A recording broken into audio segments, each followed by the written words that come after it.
Good evening everyone. I hope all of you are doing well and welcome back to the channel. आज का जो topic रहने वाला है वो है art and culture of India, यानी कि भारत की संस्कृति और कला के बारे में करंट ओरिएंटेड फैक्ट इसमें जो है रखे गए हैं, यानी कि हाल फिलहाल में जो भी घटनाएं इस टॉपिक से रिलेटेड हो रही हैं। वीडियो को स्टार्ट करने से पहले हमारा गिव अवे क्वेश्चन आपकी स्क्रीन पर। स्टैचू ऑफ अहिंसा situated in which of the following state? अहिंसा की मूर्ति निम्नलिखित में से किस राज्य में स्थित है? ऑप्शंस आपके सामने है। ए नई दिल्ली, बी महाराष्ट्र, सी उड़ीसा और ऑप्शन डी है Rajasthan.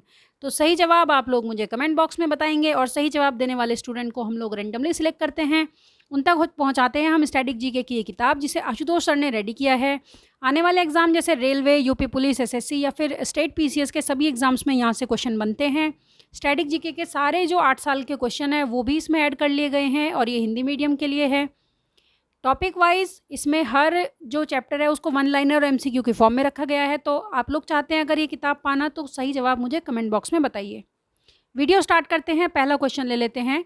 Which temple became India's 39th UNESCO world heritage site? कौन सा मंदिर भारत का 39वां यूनेस्को विश्व धरोहर स्थल बन गया है? ऑप्शन आपके सामने है। ए पद्मनाभ स्वामी मंदिर, बी बृहदीश्वर मंदिर, रामप्पा मंदिर और मीनाक्षी मंदिर। तो सही जवाब क्या है? इसका जो सही जवाब है वो है रामप्पा मंदिर। Option C will be the correct answer. Ramappa Mandir, also known as Rudreshwar Temple, is a Kakatiya style Hindu temple dedicated to the Hindu Lord Shiva god, located in the Telangana. यानी कि जो भगवान शिव हैं, भगवान शिव के ऊपर ये मंदिर, यानी कि उनकी आस्था के लिए ये मंदिर बनाया गया था। काकातीय वंश के जो राजा थे उनके द्वारा। इसको रुद्रेश्वर टेम्पल भी कहा जाता है और ये तेलंगाना में है। यानी कि हमें ये भी याद रखना है कि जो काकातीय वंश था उसके राजा उपासक थे भगवान शिव के। Next question. Which Harappan city became new UNESCO world heritage site of India? कौन सा हड़प्पा शहर भारत का नया यूनेस्को विश्व धरोहर स्थल बन गया है? ऑप्शन आपके सामने है। ए बनावली, बी धोलावीरा, सी सूरकोतडा और ऑप्शन डी है आलमगीरपुर। तो ये जो हड़प्पन साइट है ये हमारी धोलावीरा, ये यूनेस्को में ऐड हो गई है। On July 27, 2021 40th world heritage site, यानी कि ये भारत से 40वीं वर्ल्ड हेरिटेज साइट है। Site also became the first site of Indus valley civilization, यानी कि सिंधु घाटी सभ्यता की ये पहली साइट है जिसे यूनेस्को ने ऐड किया है। धोलावीरा की जो खोज की थी तो वो की थी जगतपति जोशी जी ने 1968 में। Next question. Which of the following Indian cities has been included in UNESCO Global Network of Learning Cities GNLC? निम्नलिखित में से कौन सा भारतीय शहर UNESCO global network of learning cities में शामिल किया गया है? ऑप्शन आपके सामने है। ए वारंगल, बी थ्रिसूर, सी नालंबर और ऑप्शन डी है ऑल। तो सही जवाब है ऑप्शन डी ऑल। इन तीनों शहरों को GNLC में ऐड कर लिया गया है। तो ये जो global network of learning cities है, यानी कि यूनेस्को ने कुछ ऐसे शहरों को चुना है जिनसे उसका मानना है कि कुछ सीखा जा सकता है। Next question. Which city has join the UNESCO's network of creative cities? कौन सा शहर यूनेस्को के रचनात्मक शहरों के नेटवर्क में शामिल हो गया है? ऑप्शन आपके सामने है। ए श्रीनगर, बी जयपुर, सी चेन्नई और ऑप्शन डी है वाराणसी या ऑप्शन ई है ऑल ऑफ दी अबव। सही आंसर रहने वाला है option E all of the above. और ये चारों शहर यूनेस्को के रचनात्मक शहरों के नेटवर्क में शामिल हो गए हैं। हाल ही में तो श्रीनगर को किया गया है, बाकी के 3 शहर पहले से इसमें ऐड थे, ये आप देख सकते हैं। वाराणसी, जयपुर, चेन्नई ऑलरेडी एडेड और श्रीनगर ने city of craft and folk art में ज्वाइन किया है। Next question. Yuge Yugeen Bharat national museum will be set up in? Yuge Yugeen Bharat राष्ट्रीय संग्रहालय कहाँ स्थापित किया जाएगा? तो ये भारत की राजधानी यानी कि नई दिल्ली में ये संग्रहालय स्थापित किया जाएगा। It will display India's rich civilization culture spanning over 5000 years, यानी कि भारत की जो 5000 साल पुरानी सांस्कृतिक सभ्यता है उसको ये दर्शाएगा। और 47th इंटरनेशनल म्यूजियम डे पर ये फैसला लिया गया था। तो 18 मई को मनाया जाता है international museum day. Next question. Home minister Amit Shah unveiled 15 feet height statue of Jayaprakash Narayan in which state? गृह मंत्री अमित शाह ने किस राज्य में जेपी नारायण की 15 फीट ऊंची प्रतिमा का अनावरण किया है? ऑप्शंस हैं उत्तराखंड, गुजरात, बिहार या कर्नाटक। तो सही जवाब है ऑप्शन सी बिहार में। तो लोकनायक भी कहा जाता है जयप्रकाश नारायण जी को, ये एक राजनेता थे। और home minister Amit Shah unveils 15 feet high statue of Loknayak JP Narayan at Sitab Diara in Saran district Bihar, यानी कि बिहार के सारण डिस्ट्रिक्ट में ये मूर्ति स्थापित हुई है। Next question. PM Modi unveiled 108 feet tall statue of prosperity in which city? PM Modi ने किस शहर में 108 फीट ऊंची स्टैचू ऑफ प्रॉस्पेरिटी का अनावरण किया है? तो स्टैचू ऑफ प्रॉस्पेरिटी यानी कि समृद्धि की मूर्त, तो ये कहाँ पे है? ऑप्शन है देहरादून, मुंबई, बेंगलुरु और उदयपुर। तो इसका अनावरण बेंगलुरु में हुआ है। Option C will be the correct answer. तो ये केम्पेगौड़ा जी की प्रतिमा है, यानी कि नाद प्रभु की, और यही संस्थापक भी थे बंगलोर सिटी के। नेक्स्ट क्वेश्चन पर जाने से पहले कुछ और जो इम्पोर्टेंट स्टैचू हाल ही में भारत में स्थापित हुए हैं, जैसे कि स्टैचू ऑफ पीस, शांति की प्रतिमा, स्वामी रामानुजाचार्य से संबंधित है श्रीनगर में। स्टैचू ऑफ प्रॉस्पेरिटी आपने देखा केम्पेगौड़ा बेंगलुरु में। Statue of knowledge B R Ambedkar ji की है, लातूर सिटी महाराष्ट्र में। स्टैचू ऑफ बिलीफ यानी कि आस्था की मूर्त, ये भगवान शिव की मूर्ति है राजस्थान में। स्टैचू ऑफ यूनिटी तो आप जानते ही होंगे, सरदार वल्लभ भाई पटेल की मूर्ति है, केवड़िया गुजरात में। Next question, which of the following is not a natural site added in UNESCO. यहाँ पे पूछ रहा है नॉट, निम्नलिखित में से कौन यूनेस्को में शामिल प्राकृतिक स्थल नहीं है। ऑप्शंस आपके सामने है, Nanda Devi biosphere reserve, B Kaziranga national park, western Ghats, और ऑप्शन डी है नन ऑफ दी अबव। तो इसका जो सही आंसर है option D, none of the above, यानी कि इनमें से ऐसी कोई स्थल नहीं है जो कि यूनेस्को में शामिल नहीं है। तो ये सभी यूनेस्को में शामिल प्राकृतिक स्थल हैं। भारत से कुल 7 प्राकृतिक स्थल यूनेस्को में शामिल किए गए हैं। कौन कौन से हैं वो 7 स्थल आप लोग देख सकते हैं। Great Himalayan national park and conservation area, Kaziranga national park, western Ghats, Keoladeo national park, Manas wildlife sanctuary, Nanda Devi and valley of flowers, और Sundarban. Next question, UNESCO has added which of the following festival to the intangible cultural site list. UNESCO ने निम्नलिखित में से किस त्योहार को अमूर्त सांस्कृतिक विरासत में जोड़ा है। ऑप्शंस आपके सामने है, ए होली, बी दुर्गा पूजा, सी दीपावली, और ऑप्शन डी है दशहरा। तो यूनेस्को ने किस त्योहार को ऐड किया है? तो दुर्गा पूजा को ऐड किया है। तो अभी हमने सांस्कृतिक विरासत देखी थी, अब हम लोग अमूर्त विरासत देख लेते हैं, जिनकी संख्या वर्तमान में 13 है। तो कौन कौन सी हैं वो आप ये स्क्रीन पे देख सकते हैं। रामलीला, कुंभ मेला, छऊ नृत्य, Vedic chanting, Koodiyattam, Ramman, Mudiyettu, Kalbelia, Buddhist chanting, Sankirtana, yoga है, ट्रेडिशनल आपका ब्रास एंड कूपर क्राफ्ट है। तो ये सब हैं, आप लोग इसका स्क्रीनशॉट भी ले सकते हैं। Next question, what is the name of the festival of innovation in arts which was launched on world intellectual property day. विश्व बौद्धिक संपदा दिवस पर शुरू किए गए festival of innovation in arts का नाम क्या है। ऑप्शंस हैं नव्या, किरण, उपज या आरंभ। तो ऑप्शन सी उपज इसका सही जवाब रहने वाला है।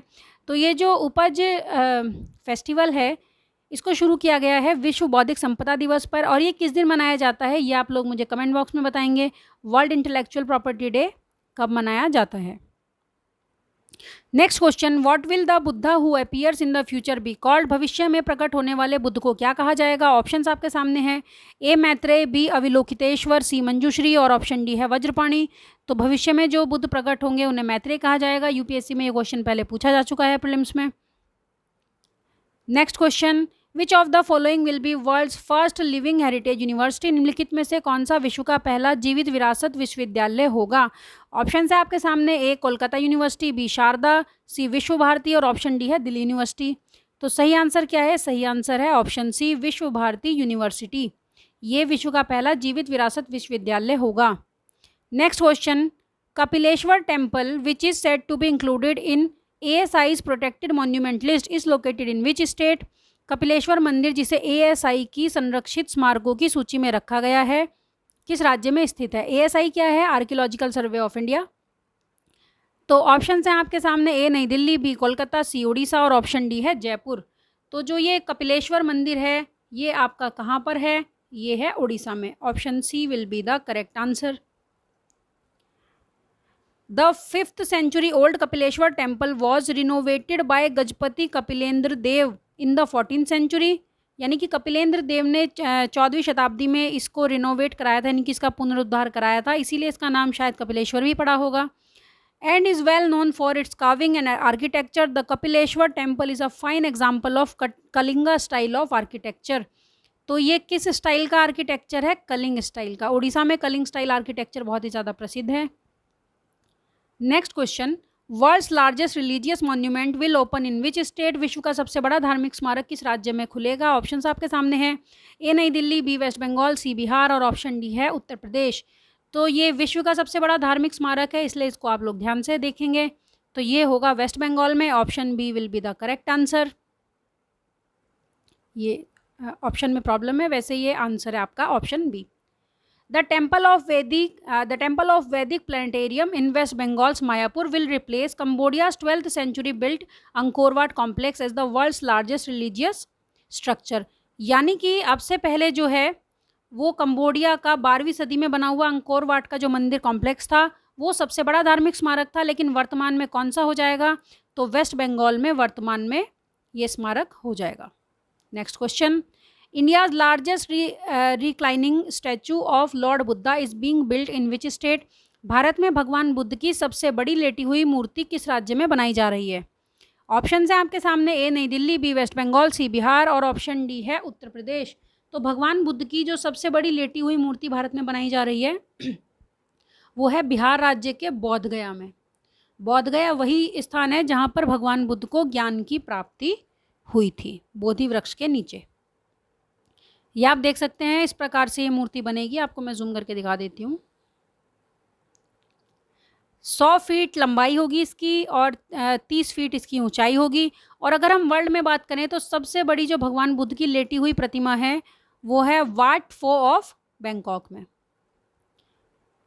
इसके बाद हम लोग थोड़ा सा भगवान बुद्ध के बारे में जान लेते हैं. जो ये बोध गया है, it is one of the 4 holy sites related to the life of Lord Buddha and particularly to be attainment of enlightenment.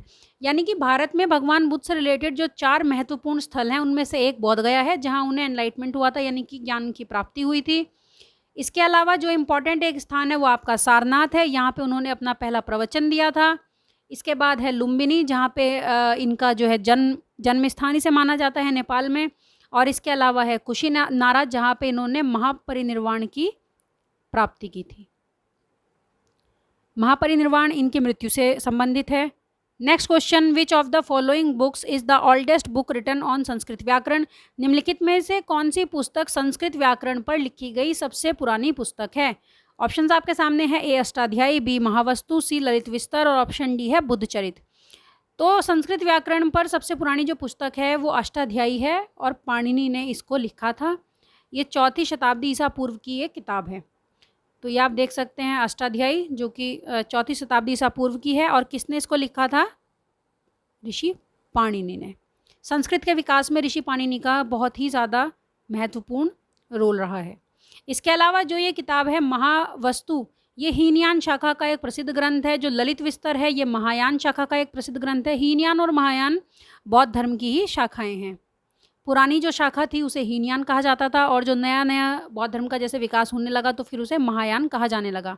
और जो बुद्धचरित है ये अश्वघोष की किताब है, इसको भी संस्कृत में लिखा गया है. ध्यान देंगे कि ये चारों ही जो किताब हैं वो संस्कृत भाषा में लिखी गई हैं. कई बार ऐसे भी प्रश्न पूछ लिए जाते हैं. अभी एक एग्ज़ाम हुआ था उत्तराखंड PCS आयोग ने कराया था, वो उसमें पूछा गया था कि कौन सी पुस्तक प्रयाग प्रशस्ति पुस्तक थी और उसके बारे में पूछा गया था कि वो कौन सी भाषा में लिखी गई है. तो इस प्रकार के प्रश्न अक्सर बनते रहते हैं, तो आप लोग इसको ज़रूर याद रखें. Next question. Which state government decided to develop 1 Sanskrit speaking village in each district? किस राज्य सरकार ने प्रत्येक एक संस्कृति भाषी गांव प्रत्येक जिले में विकसित करने का निर्णय लिया है? तो हर जिले में एक जो है संस्कृत भाषी गांव होगा. ये किसने लिया है? ऑप्शन है उत्तराखंड, कोलकाता, पटना और जयपुर. तो ये जो डिसीजन लिया है ये उत्तराखंड सरकार के द्वारा ये लिया गया है. तो संस्कृत जो है वो हमारी शास्त्रीय भाषा है, यानी कि क्लासिकल लैंग्वेज है. भारत में टोटल 6 शास्त्रीय भाषाएं हैं. कौन कौन सी हैं? तमिल, तेलुगु, संस्कृत, कन्नड़, मलयालम और उड़िया. उड़िया को सबसे बाद में जोड़ा गया था 2014 में. और हमने अपने सेंसस वाले वीडियो में भी एक चीज़ देखी थी कि जो संस्कृत है वो भारत में सबसे ज़्यादा कम लोगों द्वारा बोली जाने वाली भाषा थी. Next question. 12 caste communities of which state has been added in the list of scheduled tribes by the union cabinet? केंद्रीय मंत्रिमंडल द्वारा अनुसूचित जातियों की सूची में किस राज्य के 12 जाति समुदायों को शामिल किया गया है? ऑप्शंस आपके सामने हैं. नई दिल्ली, कोलकाता, पटना और छत्तीसगढ़. तो ये जो 12 जनजाति समुदाय हैं, अनुसूचित जनजाति में इसे शामिल किया जाएगा इन 12 जातियों को. ये हैं छत्तीसगढ़ से. Option D will be the correct answer. Next question. Dancing girl sculpture is a famous art piece found in which place? Dancing girl sculpture यानी कि एक नर्तकी का जो मूर्ति है वो एक प्रसिद्ध कलाकृति है, कहाँ मिलती है? नई दिल्ली, मोहनजोदारो, पटना और जयपुर में। तो ये कहाँ पे मिली थी? ये पाई गई थी मोहनजोदारो में खुदाई के दौरान। बाद में इसको लेकर बहुत ज़्यादा रिसर्च भी हुई। तो ये है वो मूर्ति। Next question, Ellora caves located in which of the following city? Ellora की गुफाएं निम्नलिखित में से किस शहर में स्थित हैं? ऑप्शंस है नई दिल्ली, महाराष्ट्र, पटना और छत्तीसगढ़। तो इसका जो सही आंसर रहने वाला है ऑप्शन ए, महाराष्ट्र में है एलोरा की गुफाएं। ये जो एलोरा की गुफाएं हैं, इसमें से जो 17 गुफाएं हैं 13 नंबर से लेकर 29 तक, वो हिंदू धर्म से रिलेटेड हैं। 12 बौद्ध धर्म से रिलेटेड हैं 1 से 12 तक, और 5 जैन धर्म से रिलेटेड हैं सबसे लास्ट में गुफा नंबर 30 से 34 तक। जो गुफा नंबर 16 है वो कैलाश मंदिर के नाम से जानी जाती है। कैलाश मंदिर जिसका निर्माण राष्ट्रकूट वंश ने कराया था, कृष्ण प्रथम शासक थे उस समय। Next question, which city has been nominated as first ever SCO tourism and cultural capital for 2022-23? किस शहर को 2022-23 के लिए पहली बार SCO पर्यटन और सांस्कृतिक राजधानी के रूप में नामित किया गया है? ऑप्शंस आपके सामने हैं कोलकाता, आगरा, वाराणसी और हैदराबाद। तो ये जो SCO यानी कि शंघाई कॉरपोरेशन ऑर्गेनाइजेशन है, इसने किस शहर को शामिल किया है? तो ऑप्शन सी, वाराणसी को। वाराणसी को SCO ने सांस्कृतिक और पर्यटन राजधानी के रूप में नामित किया गया है। ऑप्शन में मिस्टेक हो गई है, option C will be the correct answer. Next question, world's largest Harappan culture museum to be set up in which state? विश्व का सबसे बड़ा हड़प्पा संस्कृति संग्रहालय किस राज्य में स्थापित किया जाएगा? ऑप्शंस आपके सामने हैं, ए हरियाणा, बी महाराष्ट्र, सी केरला और ऑप्शन डी है छत्तीसगढ़। तो सबसे बड़ा हड़प्पा जो संस्कृति संग्रहालय है वो राखीगढ़ी में स्थापित किया जाएगा, और राखीगढ़ी एक हड़प्पन साइट है हरियाणा में। Option A will be the correct answer. The world's largest museum of Harappan culture is coming up to in Haryana Rakhigarhi to display Indus valley artifacts some 5000 years old. Rakhigadi village was part of the Indus Valley civilization between 2600 to 1900 before Christ. Next question, Ajanta caves in which of the following cities? Ajanta की गुफाएं निम्नलिखित में से किस शहर में हैं? Option है आपके सामने, नई दिल्ली, महाराष्ट्र, पटना और छत्तीसगढ़। तो अजंता की जो गुफाएं हैं वो आपका महाराष्ट्र में है। Option B will be the correct answer. The Ajanta caves are 29 rock cut Buddhist cave, यानी कि ये 29 बौद्ध गुफाएं हैं जो कि चट्टानों को काट के बनाई गई हैं, और इनका जो समय है वो 480 CE और दूसरी सदी ईसा पूर्व से माना जाता है। औरंगाबाद में है ये। औरंगाबाद जो कि ज़िला है महाराष्ट्र का, हाल ही में महाराष्ट्र में कुछ शहरों के नाम बदले गए हैं। तो अगर आप लोग जानते हैं तो मुझे वो कमेंट बॉक्स में आप ज़रूर बताइए। Next question, Bagh caves located in which of the following city? Bagh की गुफाएं निम्नलिखित में से किस राज्य में स्थित हैं? तो ऑप्शंस आपके सामने हैं, ए नई दिल्ली, बी महाराष्ट्र, सी मध्य प्रदेश और ऑप्शन डी है छत्तीसगढ़। तो बाग की गुफाएं आपकी कहाँ हैं? बाग की गुफाएं मध्य प्रदेश में स्थित हैं। Option C will be the correct answer. The Bagh caves are a group of 9 rock cut monument situated among the southern slopes of the Vindhyas in Bagh town of Dhar district in Madhya Pradesh. यानी कि ये भी पहाड़ी से काटकर यानी कि चट्टानों से काटकर बनाई गई गुफाएं हैं। इनकी संख्या 9 है और ये धार जिले में है, मध्य प्रदेश के विंध्य श्रेणी का एक भाग है। Next question, India's first infantry museum has been opened in which state? Bharat का पहला पैदल सेना संग्रहालय किस राज्य में खोला गया है? तो ऑप्शंस आपके सामने है, ए नई दिल्ली, बी महाराष्ट्र, सी मध्य प्रदेश और ऑप्शन डी है छत्तीसगढ़। तो भारत का पहला पैदल सेना संग्रहालय ये कहाँ पे खोला गया है? तो ये आपका मध्य प्रदेश में। Option C will be the correct answer. The country's first infantry museum has been opened for the general public of Mhow, Indore, Madhya Pradesh. This museum is the first in the country and second in the world, यानी कि अपनी तरह का ये देश का पहला और विश्व का दूसरा संग्रहालय है। Which of the followings are the oldest caves in India? निम्नलिखित में से कौन सी भारत की सबसे पुरानी गुफाएं हैं? ऑप्शंस आपके सामने हैं, ए खजुराहो, बी भीमबेटका, सी बराबर और ऑप्शन डी है कन्हेरी। तो जो सबसे पुरानी गुफाएं भारत की मानी जाती हैं वो भीमबेटका की गुफाएं हैं। Option B will be the correct answer. The earliest evidence of art in South Asia, यानी कि दक्षिण भारत में कला के सबसे पुराने एविडेंस या सबूत माने जाते हैं। इन चित्रों को पुरा पाषाण काल से मध्य पाषाण काल के समय का माना गया है। और जो ये बराबर की पहाड़ियाँ हैं तो इनको अशोका ने बनवाया था आजीविका संप्रदाय के लिए। और जो कन्हेरी की गुफाएं हैं ये महाराष्ट्र में लोकेटेड है। Mahabalipuram temple made by which rulers, Mahabalipuram मंदिर किन शासकों द्वारा बनवाए गए? ऑप्शंस आपके सामने है, ए पल्लव, बी चंदेल, सी राष्ट्रकूटा और ऑप्शन डी है चोलास। तो महाबलीपुरम या मामल्लपुरम के जो मंदिर है ये पल्लव शासकों द्वारा बनवाए गए। यूनेस्को वर्ल्ड हेरिटेज साइट है महाबलीपुरम के जो मंदिर। The monuments were built during the Pallava dynasty, known as the seven pagoda, इन्हें सेवन पैगोडा भी कहा जाता है in many colonial era publications में। They are also called Mamallapuram. Next question, how many total cultural heritage site of UNESCO located in India? भारत में UNESCO के कुल कितने सांस्कृतिक विरासत स्थल स्थित हैं? ऑप्शंस आपके सामने है, ए 32, बी 50, सी 39 और ऑप्शन डी है 40। 32, 50, 39 और 40। तो भारत में कुल कितने सांस्कृतिक विरासत स्थल हैं? Option A 32। There are 32 UNESCO cultural heritage sites in India. Dholavira and Ramappa temple are the latest addition to the list under the cultural category. तो आज की वीडियो में बस इतना ही। अगर आपको ये वीडियो पसंद आती है तो आप इसको लाइक कीजिए और हमारे चैनल को सब्सक्राइब भी ज़रूर कीजिए ताकि इसी तरीके की जो अपडेट्स हैं वो हम आप तक पहुंचाते रहेंगे। धन्यवाद।